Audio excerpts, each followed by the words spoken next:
我和几千人一起亲眼目睹了一场失败的表演。哇，今天的风真的太大了，后面的无人机好多都掉下来了，却没有一个人抱怨、嘲讽或者差评。我观看过很多场成功的、完美的演出，这次不完美的演出却让我有很强的分享欲。登上过奥运会舞台的烟火艺术家蔡国强老师，这次要在家乡泉州举办红帆白日烟花秀。但凡看过他的作品，都会对那绚烂独特的画面久久不能忘怀。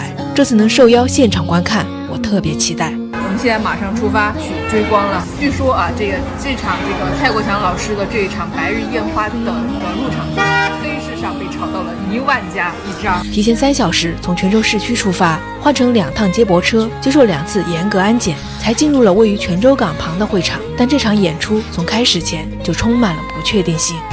现在感受到风真的好大呀，不知道今天的这个烟火秀能不能顺利完成。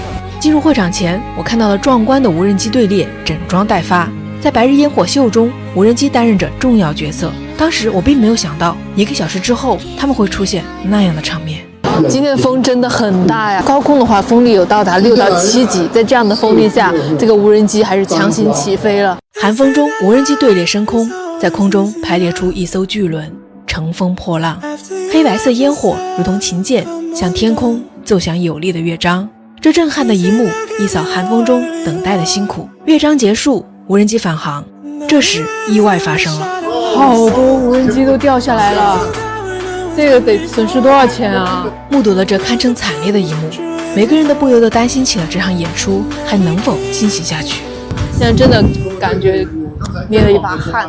现在我们有一个环节叫做簪花啊，已经是没有办法去实现了。而台上的蔡国强老师却丝毫没有受到无人机事故的影响，继续云淡风轻地推进着接下来的表演。打下来了，天空再次化作画布，焰火这支神奇的画笔画出了春夏秋冬四季流转。今天我们的烟花秀其实很快就结束了，我想其实我们眼睛看到的不足蔡老师设计中的1/10。烟火秀在不完美中落幕，现场每一个人却被深深折服。人们看艺术家的作品都是希望看到月亮亮的那一边，可是月亮不暗的那一边也是月亮。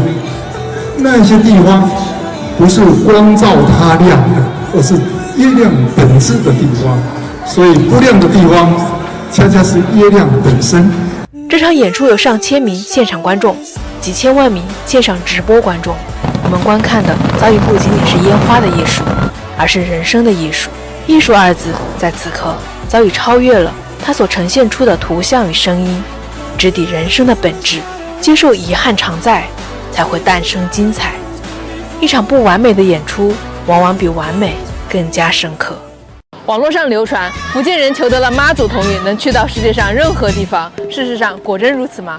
说这话的人肯定没来过泉州，没看到过这样的人间奇景，半成烟火，半成仙。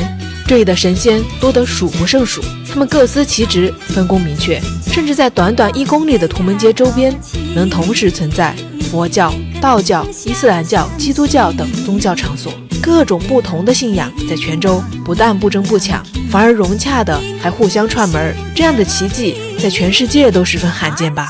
这里是开元寺，这里是全国唯一一处有着印度教遗存的佛教寺庙。这些图案看上去是不是非常的不一样？其实这些石雕呢，是从泉州的一座古印度教寺庙中搬过来的石雕。那个寺庙在一场大地震中被毁了，然后这些石雕呢就被拿来修缮这座开元寺。大雄宝殿里面的飞天月季，它的形象融合了佛教里面的飞天、嘉陵平家以及基督教里面的天使形象，相当于也是一个跨文化、跨宗教的产物。以前泉州有印度教的寺庙，后面坍塌了之后呢，这个印度教的石柱就被搬到了这个开元寺来。这个上面刻的呢就是印度教的湿婆神，身后这座西塔更是在建造之初就融入了其他的宗教文化。开元寺西塔上一副猴神的石雕尤为特殊，它并非是佛教形象。据说宋元年间西塔修建时资金紧张，于是一位生活在泉州的印度教商人慷慨出资，但要求把印度教中的猴神哈努曼雕刻于塔上。宋元时期，海上丝绸之路空前繁盛，不同国家、民族、宗教的文化都在泉州汇聚，他们不仅平等共生，还交流融合，所以出现了如今看来十分奇特的不同宗教之间互相串门的现象。所以这种现象出现在其他地方，你可能会觉得很奇怪，但是在泉州就是非常自然的事情。这是泉州的清净寺，这是中国现存的一座最古老的阿拉伯风格的清真寺，始建于1009年，距今有1000年。其实这面墙呢，就是老的这个清真寺大殿上留下来的一个遗址，这上面的文字看上去是一点也不懂。刚刚导游说这个是古叙利亚文字，现在全世界来说应该懂的人也并不是很多。上面刻的内容呢，应该就是古兰经上的内容。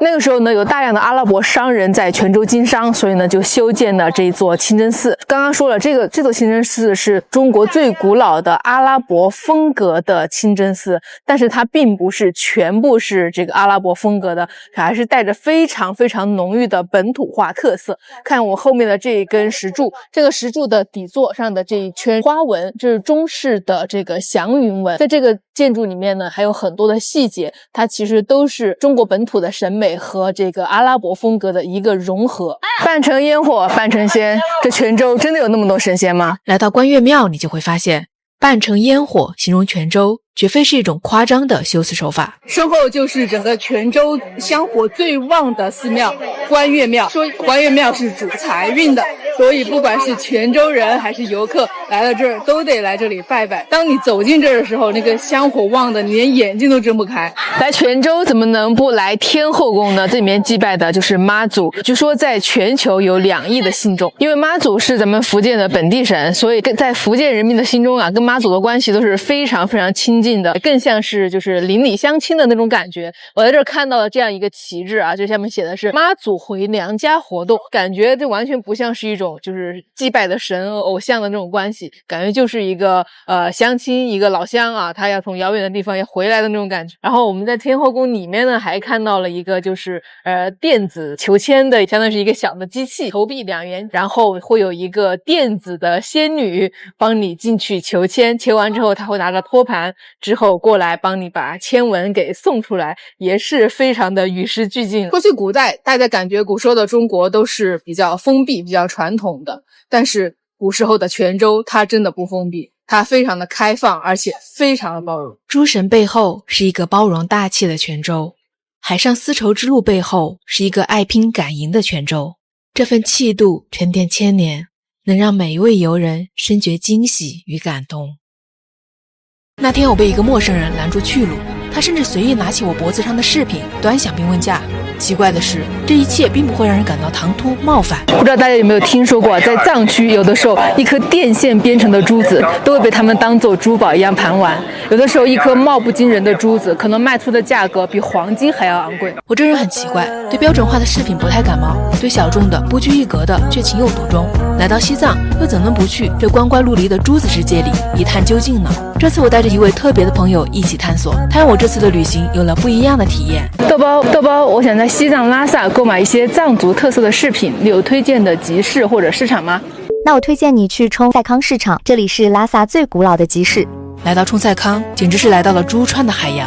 藏区的古珠交易每天都在以这种门外汉看不懂的神秘方式进行着。我的旅行搭子欧拉夫人智能铁耳机，带他就像带了一位当地朋友，能随时根据我的需求推荐合心意的目的地。你是在这边做生意的吗？对，你们是拍啥？